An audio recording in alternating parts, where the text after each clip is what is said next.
Mişan bəy, Aytənlə çox maraqlı, belə deyim də, podkastlar oldu. Həqiqətən mən yaddaşla bağlı o birinci podkasta qulaq asanda həqiqətən çox heyranlıq içində keçirdim də, çox xoşuma gəldi.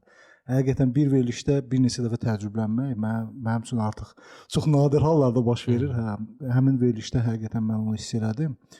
Yaddaş mövzusu çox aktual mövzudur. İndi Azərbaycanın özündə də, yəni nəinki Azərbaycanda, həm də dünyada da. Siz görsəz, baxarsınız ki, insanlar bax eyni tip insanlardır, eyni şəraitdə böyürlər, eyni, yəni tərbiyəni görürlər, eyni məktəbə oxuyurlar, amma birinin yaddaşı yaxşıdır, fenomenaldır, digərinin yaddaşı isə ümumiyyətlə də heç nə yadda saxlaya bilmir. Yəni bu nə ilə əlaqədardır? Biz bilmirəm, əvvəlki podkastlarda bundan danışmışdıq zaten ki, yaddaş necə işləyir. Yaddaşın işləmə prinsipi duyğu ilə əlaqəli olan bir şeydir. Yəni, insan beyni lazım olan informasiyanı yadda saxlayır, lazımsızı unudur. Nəyin lazımlı, nəyin lazımsız olduğuna da həmin informasiyanın içindəki duyğu yükünə əsasən qərar verir. Əgər duyğu varsa, beyin onu uzun müddətli yaddaşda saxlayır, duyğu yoxdursa yaddaşda saxlamır. Bu, hamıda belədir. Yəni, hər kəsin beyni bu şəkildə işləyir. Amma hər kəsin dünyanı qavrama mexanizmi bir-birindən fərqlənir. İnsan təbiət etibarilə gördüyünü daha yaxşı yadda saxlayan bir canlıdır.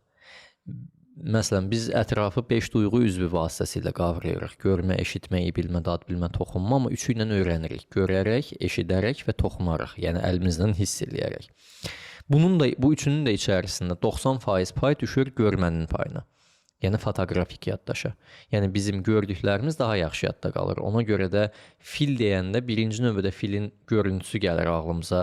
Ondan sonra fillə bağlı detallar ağlımıza düşür. Onun səsi, bəli, onun səsi, onun belə deyək, sığallayanda əlimizdə verdiyi hissiyat və s.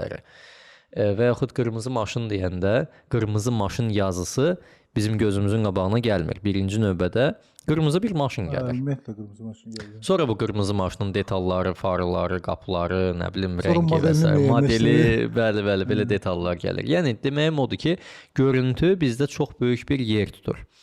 İnsanlar da yetişdiyi mühitə görə, içində olduqları mühitdən asılı olaraq bu insanların təmsil sistemləri bir-birindən fərqlənə bilir. Təmsil sistemi nədir? Bizim o dediyimiz görmə, eşitmə, iyi bilmə, dad bilmə, toxunma. Bunlar adlanır təmsil sistemləri, yəni dünyanı təmsil edən sistemlər. Yaddaş deyəndə bir informasiyanın yadda saxlanması prosesi var, bir də xatırlanması prosesi var. Yəni bir daxil olma var, emal var, bir də çıxış var. Sanki zavoda məhsul gəlir, çörək zavodudur. Kənardan un gəlir, su gəlir, maya gəlir, duz gəlir. Zavodda bir emal prosesi olur. Zavoddan hazır bişmiş çörək çıxır. İnformasiya beyinə 5 kanalla gəlir, 3-ü ilə emal olunur, sonra onların biri ilə çıxır. Yəni, hər kəsin beyni informasiyanı eyni cür yadda saxlayır. Duyğu yüklədiyi şeyi yadda saxlayır.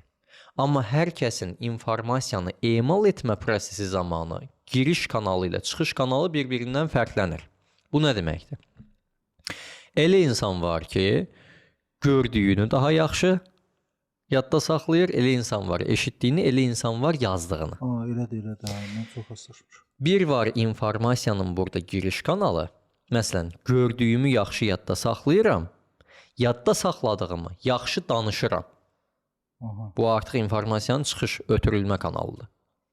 Adam görüntü ilə öyrəndi, yəni vizual olaraq girdi, audial, səs olaraq çıxdı. Audial girdi, eşitdiyini yaxşı yadda saxladı, bunu ən yaxşı şəkildə yazaraq ifadə etdi. Yəni kinestetik formada informasiya çıxdı. Giriş çıxışı var. Girişi, çıxışı var və girişlə çıxış bir-birindən fərqlənə bilir. Girişlə çıxış fərqli ola bilir. Yəni giriş görüntü, çıxış səs ola bilir. Bu da insandan insana dəyişə bilir. Nəyə görə? Çünki insanların içində olduğu mühit, həyat şərtləri bunu avtomatik şəkilləndirir. Məsələn, nəyə görə it pişik deyək ki, qoxlayaraq daha yaxşı informasiyanı öyrənir, insan görərək öyrənir. Çünki təkamül prosesi zamanı onların keçdiyi yolculuqla, onların yaşadığı şəraitlə insanın keçdiyi yol və insanın yaşadığı şərait bir-birindən fərqlənir. Necə ki, Monqoloid irqinə mənsub olan insanlar toz, günəş və bu kimi hava şəraiti səbəbilə onların gözləri daha qıyıq və kiçik olur. Negroid irqinə mənsub olan insanların isti hava şəraiti səbəbilə dərilərinin rəngi daha tünd olur. Saçları buxarlanmanı tezləşdirmək üçün qıvırcıq olur.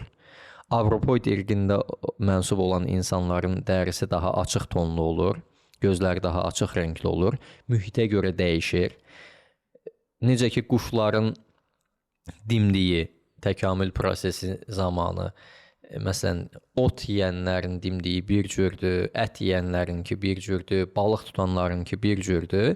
Ehtiyaclarına uyğun bir şəkildə fiziki xüsusiyyətləri necə ki şəkillənib, insanın da içində olduğu mühit və ehtiyaclarına uyğun bir şəkildə informasiyanı qəbul etmə və informasiyanı ötürmə kanalları o şəkildə şəkillənə bilir.